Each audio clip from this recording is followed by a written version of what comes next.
আরে কত সাধে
नमस्कार छोटी छोटी प्रेमी दर्शक मंडली मातृमंडली और আমার পরম পূজনীয় মা ভাই ও বোনেরা আপনারা অযথা এখানে সেখানে এলোমেলো চাঞ্চল্য ভাবে ঘোরাফেরা না করে নিজ নিজ রণসর্পযোগী জায়গা দখল করে মেলার শান্তি শৃঙ্খলা বজায় রেখে ধৈর্য সহকারে বসে যায়।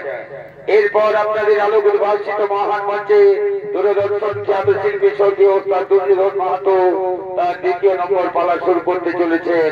আর বিশেষ দেরি নয়, তাই তার দ্বিতীয় নম্বর পালা 2025 সালের এক নতুন পালা এবং আপনাদের আসলে এই প্রথম। তাই পালার মধ্যে নাচে গানে সুরে তালে পাঠে ঝাঁপে যদি কিছু ভুল ত্রুটি হয়ে থাকে তাহলে নিজ ভাই বলে ক্ষমা করে দেবে। তাই শুরু করতে চলেছি মা মঙ্গলচণ্ডী কাব্যগ্রন্থ থেকে গৃহীত পালার নাম রাখা হয়েছে ধনপতি সদাগরের মা মঙ্গলচণ্ডী পূজা।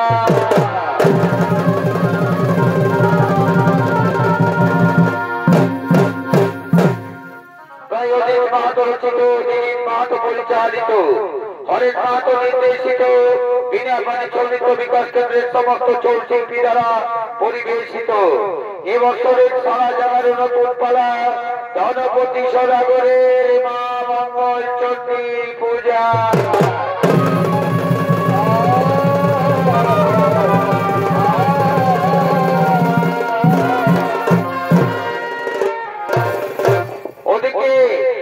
ওদিকে উজ্জয়িনী নগরের রাজা ধনপতি সদাগরের দ্বিতীয় স্ত্রী খুল্লনা মা মঙ্গলচণ্ডী পূজা করার জন্য অন্তঃপুরের দিকে করছেন আগমন।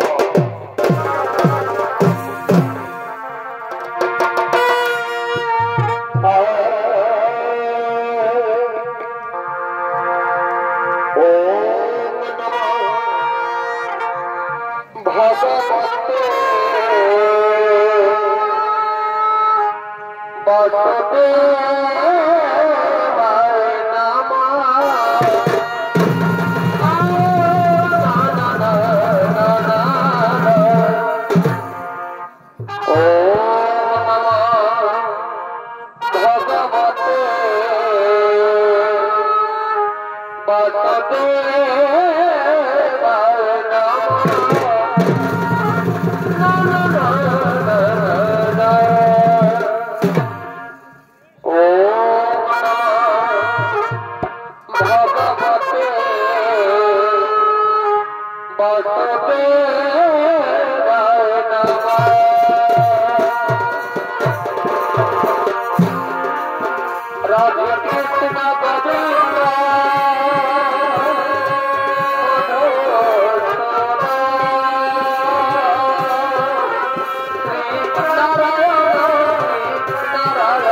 सर्वार्थसाधिके त्र्यंबके गौरी नारायणी नमोस्तुते या देवी सर्वभूतेषु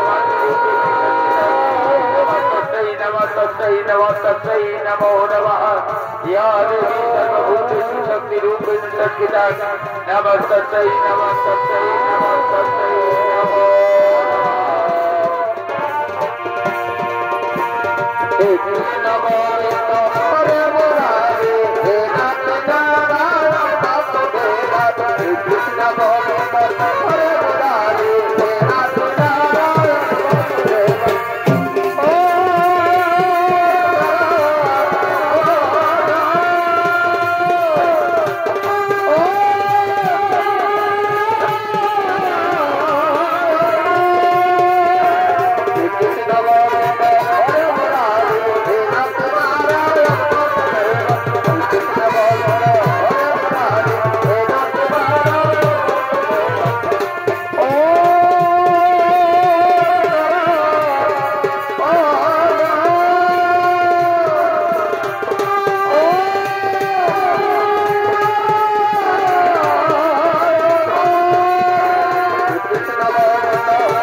शिवे सर्वार्थसाधिके त्र्यंबके गौरी नारायणी नमोस्तुते या देवी सर्वभूतेषु शक्तिरूपेण संस्थिता नमस्तस्यै नमस्तस्यै नमस्तस्यै नमो नमः। এদিকে খুলনা অন্তপুরে মা মঙ্গলচন্ডী পূজা করার জন্য রত হলেন, আর ওদিকে ধনপতি সদাগর তার মন্ত্রী ও সভাসদদের নিয়ে নিজ রাজপ্রাসাদের দিকে করছেন আগমন।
শোনো শোনো রে আমার মন্ত্রী সভাদর্গণ, বিশেষ কারণ বশত আজকে আমি সবাইকে এই রাজসভায় আহ্বান করেছি।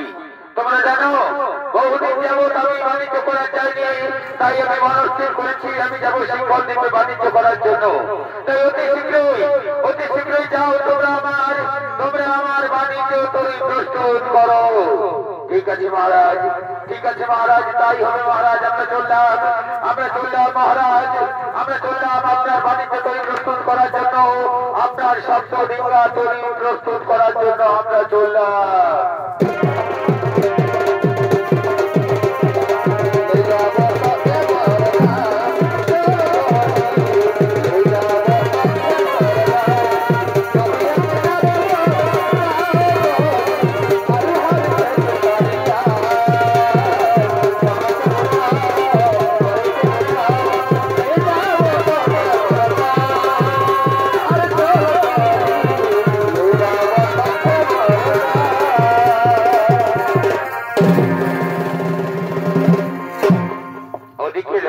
সদাগরের বাণিজ্য তৈরি প্রস্তুত করার জন্য তার মন্ত্রী সভাদর্গণ সকলেই গমন করলেন।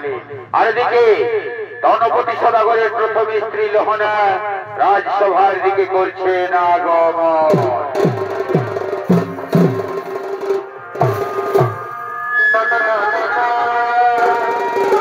পরে ভাই এগো ঢল ধামসা বাজে, এগো ঢল ধামসা বাজে, পরে ভাই রে আরে বাজে রে মা,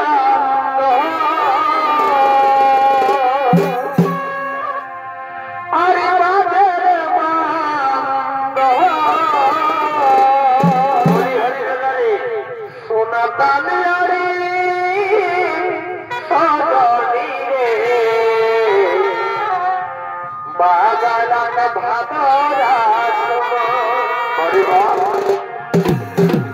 সোনা তালিয়ারি সজনি রে বাগান ভাদরা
বহুদিন আমি সমুদ্র যাত্রায় যাইনি, বহুদিন আমি বাণিজ্য করতে যাইনি, তাই আমি মনস্থির করেছি অতি শীঘ্রই আমি বাণিজ্য যাত্রায় যাব। আমার বাপ ঠাকুর তার 14 পুরুষ সকলেই আমাদের বাণিজ্য করে নিজেদের সংসার জীবিকা হচ্ছে, তাই আমিও যাব বাণিজ্য করার জন্য সিংহল দিতে। অবশ্যই দেবতা আমার, অবশ্যই দেবতা আমার, আমি চাই না যে তুমি সারা জীবন মেয়ে মানুষের মতো ঘরের ভিতরে থাকো, কিন্তু এই সময় মা মঙ্গল চণ্ডীর কৃপায় খুলল না আজ গর্ভবতী।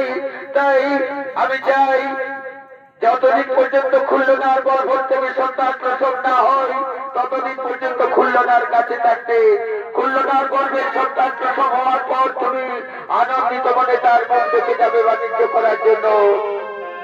আজ আমার কি আনন্দের দিন রহনা, আজকে আমার কি আনন্দের দিন, তুমি আজকে আনন্দের কথা শোনালে রহনা, কিন্তু এই সংবাদ তোমরা আগে আমায় দাওনি কেন রহনা, এই সংবাদ তোমরা আমায় আগে দাওনি কেন?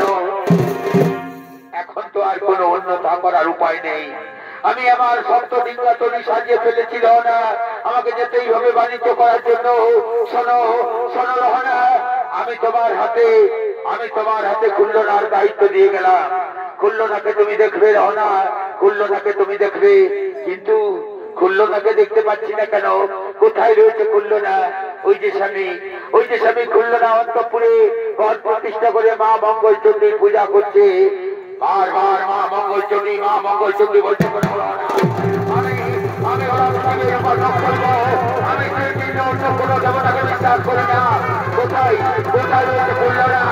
শোনো বললো না, তুমি এই পূজা বন্ধ করো, এই পূজা বন্ধ করো। আমি কোনো মঙ্গলচণ্ডীকে বিশ্বাস করি না।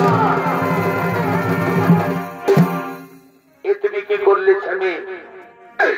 তুমি কি করলে স্বামী? মা মঙ্গলচণ্ডীর ঘটে পদাঘাত করলে স্বামী, মা মঙ্গলচণ্ডীর ঘটে পদাঘাত করলে।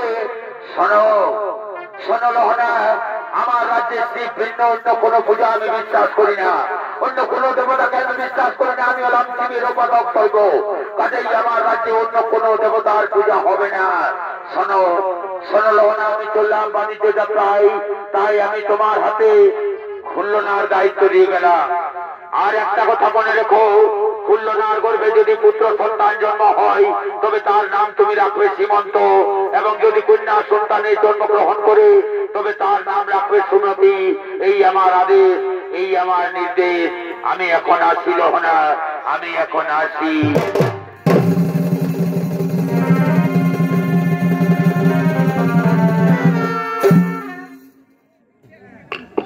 মা মঙ্গলচণ্ডী, তুমি আমার স্বামীকে রক্ষা করো। মা, তুমি আমার স্বামীকে রক্ষা করো।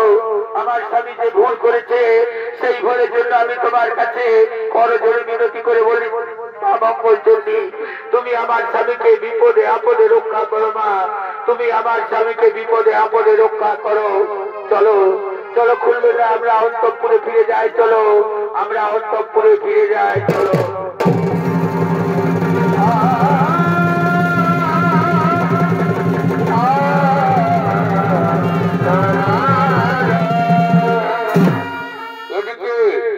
মা মঙ্গলচণ্ডীর ঘটে লাথি মারার জন্য সপ্তডিঙ্গাতরী ধনপতি সদাগরের সমুদ্রে ডুবে গেছে।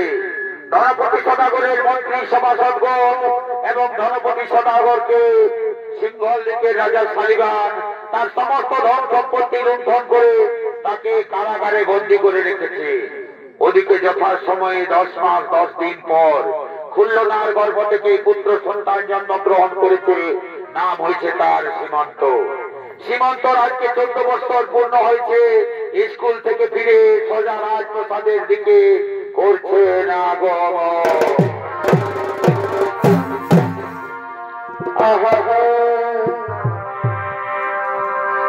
ধনী তোমার কি ভুলা যাই গো, ধনী তোমার কি ভুলা যাই গো। এই আকাশে তারা আর কি বাবা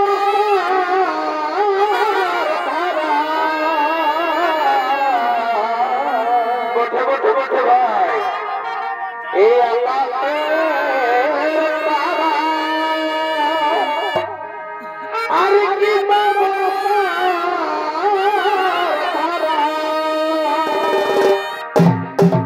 গুনিলে কি গুণা যাইব, অধনী গুনিলে কি গুণা যাইব। ধনী তোমার কি ভুলা যাইব, ধনী তোমার কি ভুলা যাইব।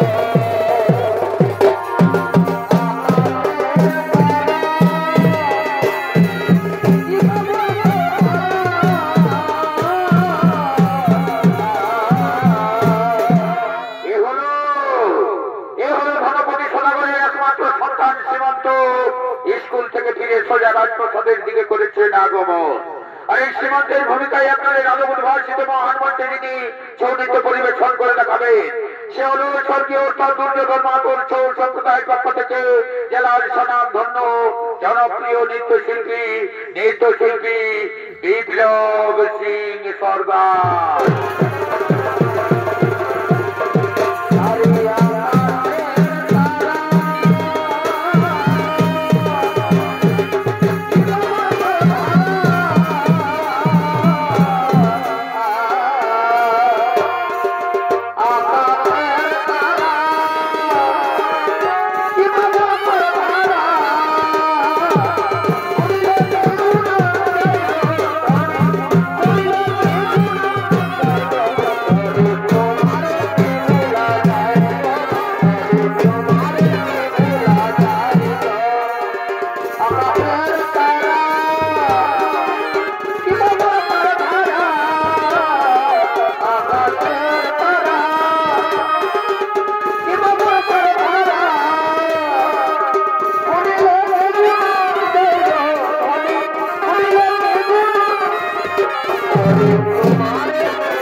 না না আর আমি কিছুতেই সহ্য করতে পারবো না। আজকে আমাকে জানতেই হবে, আজকে আমাকে জানতেই হবে কে আমার গর্ভধারিণী মা, কে আমার পিতা, কোথায় রয়েছে আমার পিতা। তা আজকে আমাকে জানতেই হবে আমার মায়ের কাছ থেকে। বারবার বারবার নানা রূপ অপমান আমাকে সহ্য করতে হচ্ছে স্কুলে সহপাঠীদের সাথে, কিন্তু কিন্তু মাকে তো দেখতে পাচ্ছি না। কোথায় কোথায় রয়েছে মা? মাকে আজকে আমাকে প্রশ্ন করতেই হবে, এই দুটো প্রশ্ন। মা আরে পুত্র শ্রীমন্ত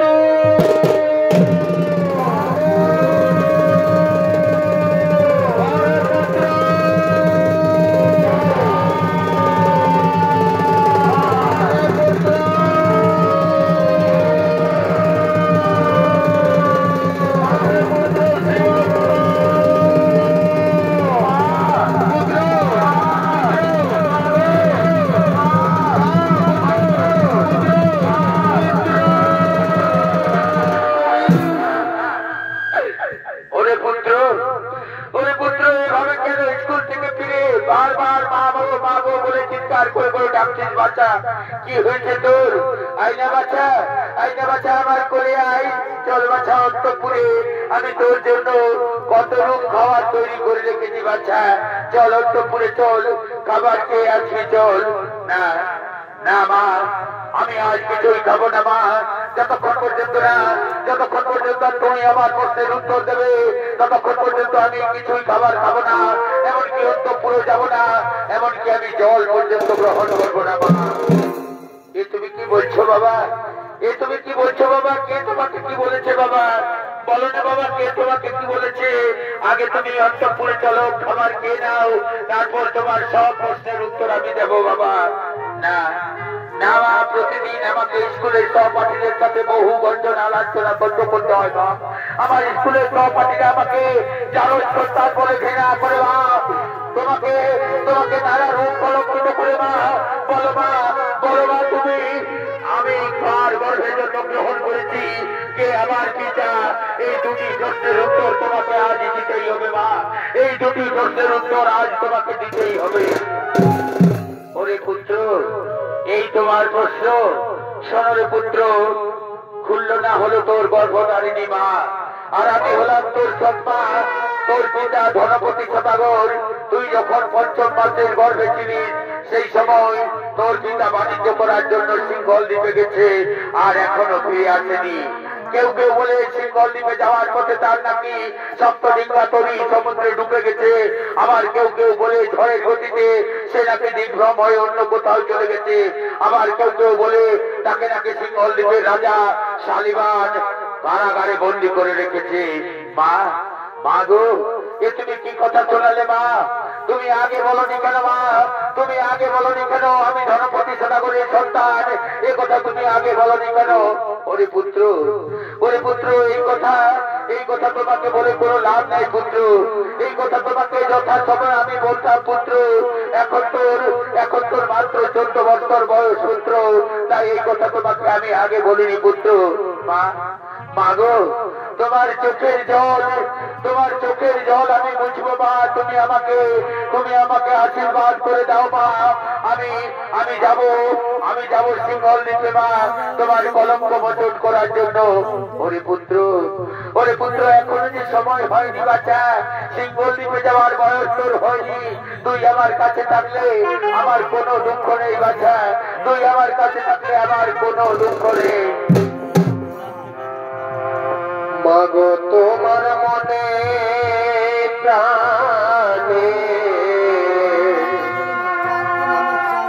কত ভালো বাসা,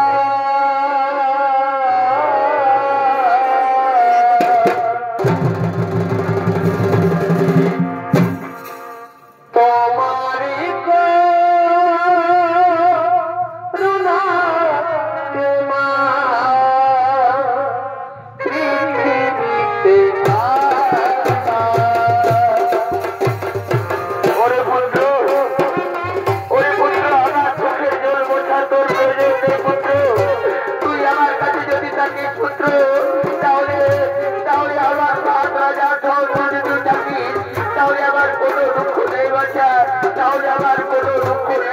মাগো মাগো আমি আর কোনো রোগ বঞ্চনা সহ্য করবো না মা। তোমার তোমার শরীরের যে কলঙ্ক লেগেছে মা, সেই কলঙ্ক আমি মোছাতে যাবো। আমি যাবো শিখে দিতে মা। আমি আমার পিতাকে নিয়ে আসবো তোমার কাছে মা। আমি আমার পিতাকে নিয়ে আসবো তোমার কাছে।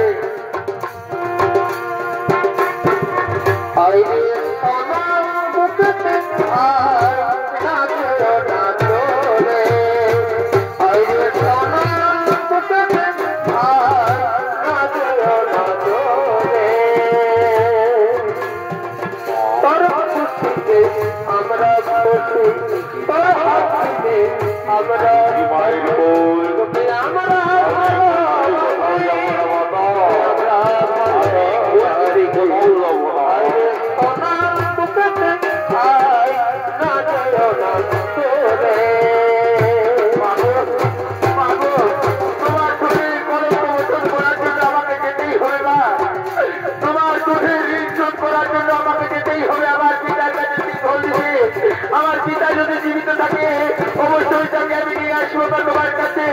অবশ্যই তাকে আমি নিয়ে আসবো তোমার কাছে মা। তুমি কোনো দুঃখ করো না মা, তুমি কোনো চিন্তা করো না, আমার কিচ্ছু হবে না মা। কাঁদিস না রে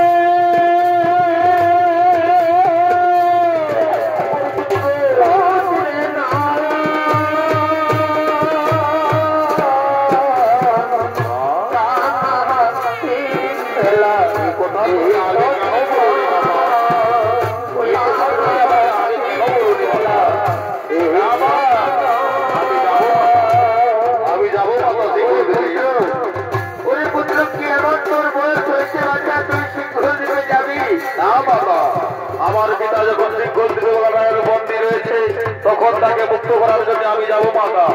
আমি যাবো মাতা, তুমি আমাকে বিদায় দাও মাতা।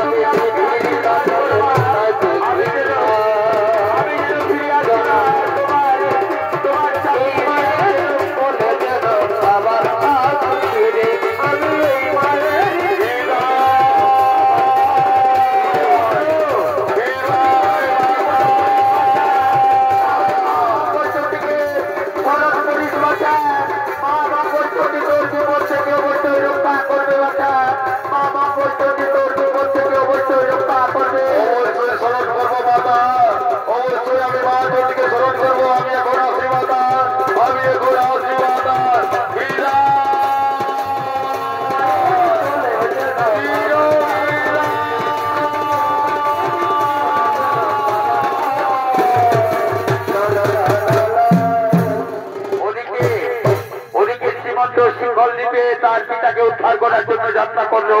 আর এদিকে সিংহল দ্বীপের রাজা শালিবান তার মন্ত্রী সেনাপতি সৈন্য সামন্তদের নিয়ে নিজের রাজপ্রাসাদের দিকে করছে আগমন।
আমার রাজ্যের সমস্ত সম্পদ কুশল রয়েছে তো? কোথাও কোনো অশান্তি নেই তো? না মহারাজ, না মহারাজ, আমরা সমস্ত রাজ্য গ্রহণ করে এসেছি মহারাজ। আমাদের রাজ্যে কোথাও কোনো শান্তি নেই মহারাজ, আমার রাজ্যে কোথাও কোনো শান্তি নেই। এই কি দরকার কেন? এই কি এখানে দরকার কেন? না না না না না না, আমি আর বিলম্ব করবো না। আমাকে যেতেই হবে, আমাকে যেতেই হবে সিংহ রাজ্যে।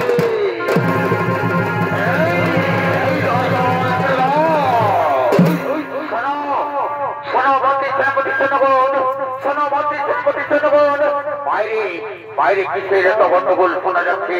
যাও যাও, অতি শীঘ্রই দেখে এসো বাইরে কিসের এত গন্ডগোল শোনা যাচ্ছে।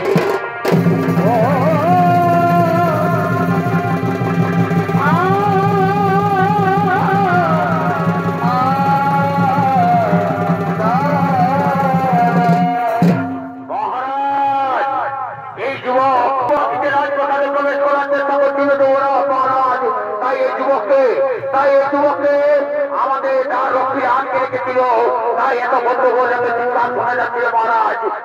বলো বলো যুবক, কিবা তব নাম, কোথায় তব ধাম, কিবা হয়তো সিংহল লিখে দেবো আগমন। মহারাজ, নাম মোর সীমন্ত পিতা উজ্জয়িনী, বাণিজ্য করার লাগে সিংহল লিপে আছি আমি। ও বুঝতে পেরেছি, বুঝতে পেরেছি, বাংলা থেকে তুমি এসেছো বাণিজ্য করার জন্য সিংহল দ্বীপে। কিন্তু কিন্তু তুমি কি জানো, সিংহল দ্বীপে বাণিজ্য করতে গেলে তার জন্য তোমাকে কর দিতে হবে। হ্যাঁ মহারাজ, বাণিজ্য করতে গেলে অবশ্যই কর দিতে হবে মহারাজ। আমি তো কর দিতে প্রস্তুত আছি মহারাজ, আমি তো কর দেওয়ার জন্য প্রস্তুত আছি। শোনো যুবক, শোনো যুবক, তুমি কর যখন দেবে তখন বাণিজ্য করার অনুমতি আমি তোমাকে নিশ্চয়ই দেবো। কিন্তু বলো যুবক, তুমি বাংলা থেকে সিংহলে আসার পথে সমুদ্রে কোথাও কি কোনো অলৌকিক দৃশ্য দেখেছো? হ্যাঁ মহারাজ, হ্যাঁ মহারাজ, আপনি ঠিক বলেছেন মহারাজ। বাংলা থেকে আসার পথে আমি সমুদ্রে এক পদ্মের উপরে অপরূপ রমণীর দর্শন করেছি মহারাজ। পদ্মের উপরে এক অপরূপ রমণীর দর্শন করেছি। এই আশ্চর্য কথা বারবার আমার কানে এসেছে। যেই বাংলা থেকে আসে সকলেই বলে তারা নাকি সমুদ্রে পদ্মের উপরে এক অপরূপ নারীকে দর্শন করেছে। কিন্তু এই আশ্চর্য ঘটনা কেমন করে হতে পারে? সমুদ্রে আবার পদ্ম ফুল কেমন করে ফুটবে, তার উপর আবার রমণী? না না, এই কথা আমার বিশ্বাস হয় না, এই কথা আমি কিছুতেই বিশ্বাস করতে পারছি না। শোনো যুবক, তুমি আমাকে দেখাতে পারবে, তুমি আমাকে দেখাতে পারবে সেই অপরূপ রমণীকে? নিশ্চয়ই দেখাবো মহারাজ, নিশ্চয়ই দেখাবো। আমি যখন দেখেছি তখন আপনাকেও আমি নিশ্চয়ই দেখাবো। শোনো যুবক, তুমি যদি সেই অপরূপ রমণীকে আমাকে দেখাতে পারো তাহলে আমি তোমাকে আমার রাজ্যে বাণিজ্য করার জন্য কোনো কর নেব না। আর যদি দেখাতে না পারো তাহলে তোমাকে সারা জীবন আমার অন্ধকার কারাগারে বন্দী থাকতে হবে। ঠিক আছে মহারাজ, ঠিক আছে মহারাজ, চলুন আমার সঙ্গে, আমি অবশ্যই আপনাকে দেখাবো সেই অপরূপ রমণীকে সমুদ্রের মধ্যে। চলুন মহারাজ, চলুন।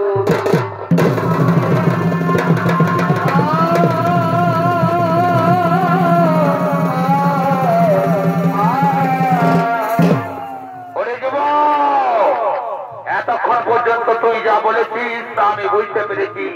তুই যা বলেছিস সব মিথ্যা। তুই বাংলা থেকে এসেছিস কোন গুপ্তচর থেকে বাণিজ্য করার জন্য আসিসনি। তাই আমাকে বারবার ভুরি ভুরি মিথ্যা কথা বলছিস। এখনো সময় রয়েছে, এখনো সময় রয়েছে, সত্যি করে তোর আসল পরিচয় বল, নতুবা আমার হাতে তোর রেহাই নেই। সত্যি বলছি মহারাজ, সত্যি বলছি মহারাজ, আমি উজ্জয়িনী থেকে এসেছি আপনার কাছে নাম মোর সীমন্ত, বাণিজ্য করার জন্য এসেছি। আবার মিথ্যা কথা বলছো। শোনো শোনো মন্ত্রী সেনাপতি জনগণ, এই যুবক যতক্ষণ পর্যন্ত না সত্য কথা বলে একে ব্যবসা কাজ করতে করতে নিয়ে যাও উত্তর মথানে গিয়ে বলবে জল্লাদকে এই কাটা বন্ধ যেন আমার কাছে নিয়ে আসে। এই মিথ্যা কথা বলার অপরাধে এই যুবকের দায় শাস্তি হওয়া উচিত। যাও, এই যুবককে নিয়ে যাও তোমরা উত্তর মথানে।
আমি আর এত কষ্ট সহ্য করতে পারছি না। ওরে সৈন্যগণ, তুমি আমাকে ছেড়ে দাও, আমি ফিরে যাবো আমার বাংলায়, আমি ফিরে যাবো উচ্চরী রাজ্যে, তুমি আমাকে ছেড়ে দাও। বিনা দোষে কেন তোমরা আমায় বারবার, বিনা দোষে কেন তোমরা আমায় আমার প্রতি এত অত্যাচার করছো? তোমরা আমাকে ছেড়ে দাও। আমাদের মহারাজের আগে তোমার কাটা বন্ধু নিয়ে যেতে হবে আমাদের মহারাজের কাছে। কেন তুমি আমাদের মহারাজের কাছে মিথ্যা কথা বলতে সুলতান? তোমার আর কোনো রেহাই নেই। এই কারণে আমরা কাটা বন্ধু নিয়ে যাবো আমাদের মহারাজের কাছে। শোনো শোনো শোনো, আর বিলম্ব করো না। অতি শীঘ্র ওকে নিয়ে এসো জল্লাদকে, অতি শীঘ্র ওকে নিয়ে এসো জল্লাদকে।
তুমি আমাকে ছেড়ে দাও, ছেড়ে দাও। আমি তো কোনো অন্যায় করিনি জল্লাদ, আমি তো কোনো অন্যায় করিনি।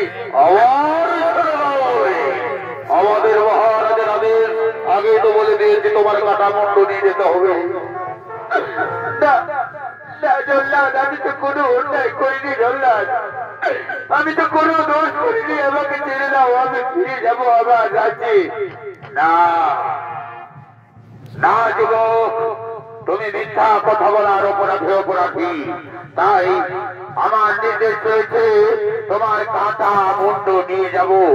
যতই কাকুতি মিনতি তুমি করো, আমার কাছে আজ তোমার কিছুতেই রেহাই নেই। মেরো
করবে তোমার সেই দিকটা আমি জানতে চাই। মনে পড়েছে আপনার সময় মা আমাকে বলেছিল যদি কোনো বিপদে পড়িস বাঁচা তাহলে মা মঙ্গল চণ্ডীকে স্মরণ করি, সেই তোকে বিপদ থেকে রক্ষা করবে। মনে পড়েছে আমি আমার মাকে একবার স্মরণ করতে চাই, আমি আমার মাকে একবার স্মরণ করতে চাই। ঠিক আছে তুমি তোমার মাকে স্মরণ করো, তুমি তোমার মাকে স্মরণ করো, আমি তোমার অত সময় দিলাম, তুমি তোমার মাকে স্মরণ করো। মা গো, মা মঙ্গল চণ্ডী কোথায় রয়েছে মা? তুমি আমাকে রক্ষা করো মা, তুমি আমাকে রক্ষা করো, এই বিপদের দিনে তুমি আমাকে রক্ষা করো, এই বিপদের দিনে। ওরে পুত্র বারবার তুই কেন মা মা বলে ডাকছিস? বাচ্চা আয়, বাচ্চা আমার কোলে আয়, আমার কোলে আয়। কিন্তু অত সময় ওর মতানে কেন আছিস? ফিরে যা কাছ থেকে। ওরে যেমন তোরা ওই তোদের দোকান ছেলের উপর কেন এত অত্যাচার করছিস? বাচ্চা তোকে তোরা ছেড়ে দে না বলি, মিথ্যা কথা বলার অপরাধে ওর শাস্তি হয়েছে মৃত্যুদণ্ড। কাজেই ওকে আমরা কিছুতেই ছেড়ে দেবো না, ওকে আমরা কিছুতেই ছেড়ে দেবো না। ওরে বাচ্চা আমার কথা শোন, ওকে তোরা ছেড়ে দে, ওকে তোরা পারবি না, ওকে তোরা হত্যা করতে পারবি না। কেন পারবো না? দেখি তুমি তোমার কত শক্তি।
সমস্ত শক্তি কেমন যেন ক্ষীণ হয়ে যাচ্ছে, আমার শরীর যেন কেমন দুর্বল হয়ে যাচ্ছে।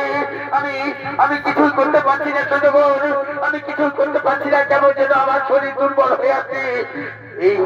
এই বুড়ি কি যেন মন্ত্র আওড়াচ্ছে, এই বুড়ি কি যেন মন্ত্র আওড়াচ্ছে। এই বুড়ির জন্য কেমন যেন মনে হচ্ছে আমার শরীরের সমস্ত শক্তি দুর্বল হয়ে আছে।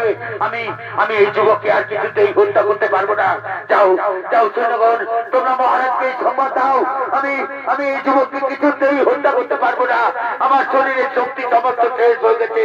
কোন অলৌকিক শক্তি যেন আমাকে দুর্বল করে ফেলেছে, কোন অলৌকিক শক্তি যেন আমাকে দুর্বল করে ফেলেছে। যাও তোমরা অতি শীঘ্রই মহারাজকে সংবাদ দাও। মহারাজ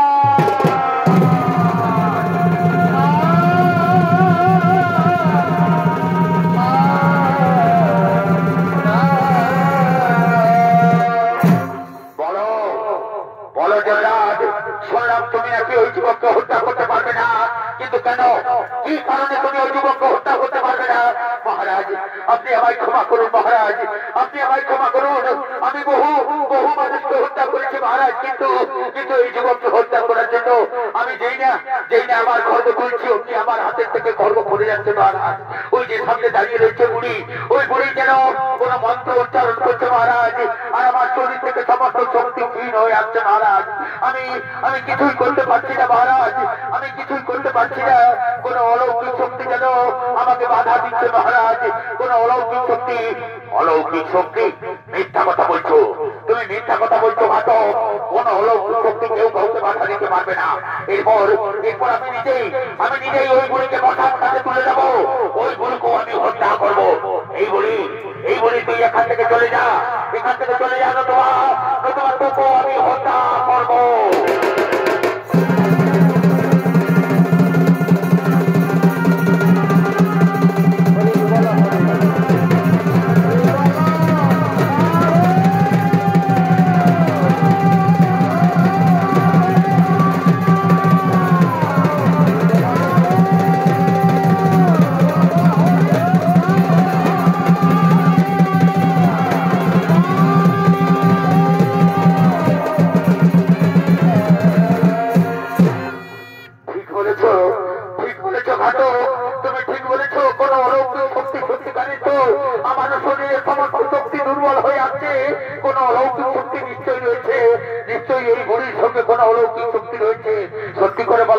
সত্যি করে বলো বুড়ি, কে তুমি, কিংবা তোমার পরিচয় সত্যি করে বলো।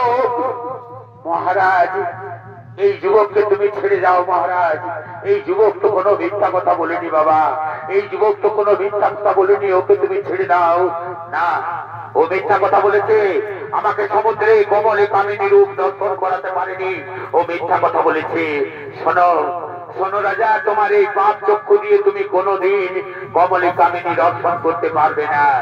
তুমি যে অন্যায় করেছো, তুমি বহু নিরপরাধ মানুষকে হত্যা করেছো, বহু নিরপরাধ মানুষকে তুমি কারাগারে বন্দী করে রেখেছো, এমনকি এই যুবকের পিতাকেও তুমি কারাগারে বন্দী করে রেখেছো। তাদেরকে তুমি সকলকে মুক্তি করে দাও, এই যুবককে মুক্তি করে দাও। তারপর এই যুবকের হাত ধরে তুমি যদি দর্শন পাও তো পেতে পারো। সত্যি বলছো বুড়ি, আমি দর্শন পাবো সেই কমলে কামিনী। এই তোরা কে আছিস? কারাগারে সমস্ত বন্দীদের খুলে দে, আর এর পিতাকে নিয়ে আয় এখানে। আজ এদের পিতা পুত্রের আমি মিলন করিয়ে দেব, আজ এদের পিতা পুত্রের আমি মিলন করিয়ে দেব।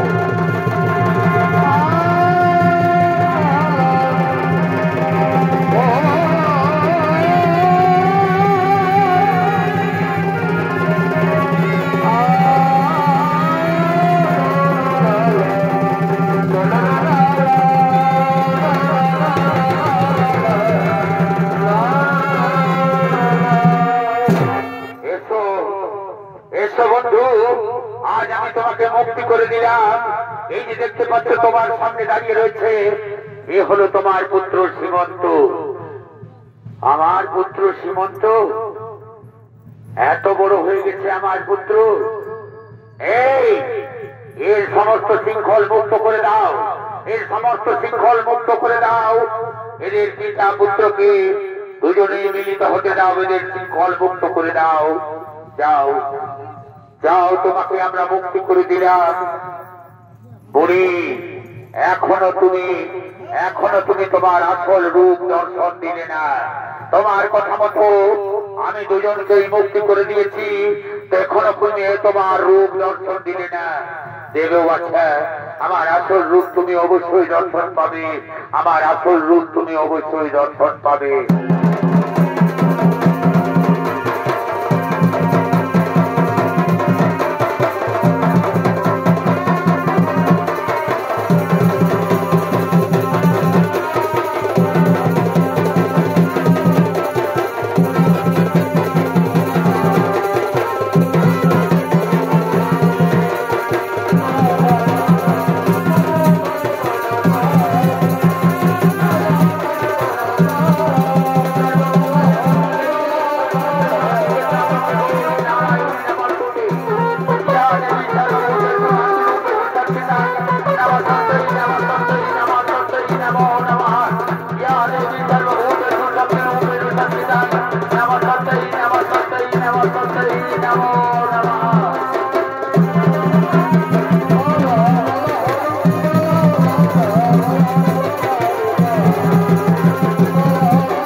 Namaste.